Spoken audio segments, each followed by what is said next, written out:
Инактивированная вакцина против COVID-19 разработана китайской национальной компанией Sinopharm. Фармакологическое название – Virocell. Вакцина одобрена на основании результатов третьей фазы испытаний. Эффективность вакцины составила 79%. Более 65 стран мира успешно вакцинируются Sinopharm, включая Китай, Арабские Эмираты, Белоруссия, Сербия, Турция, Узбекистан, Бахрейн и другие страны. Вакцина Sinopharm получена из штамма вируса COVID-19, который инактивируют при помощи термической обработки и химических реагентов. Этот метод считается одним из эффективных при создании вакцин. По такой же технологии были разработаны, к примеру, вакцины против полиомиелита и гриппа.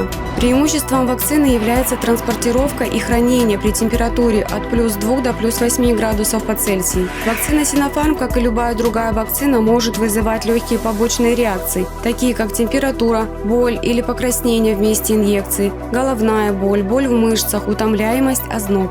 В Кыргызстане вакцинация проводится на добровольной основе.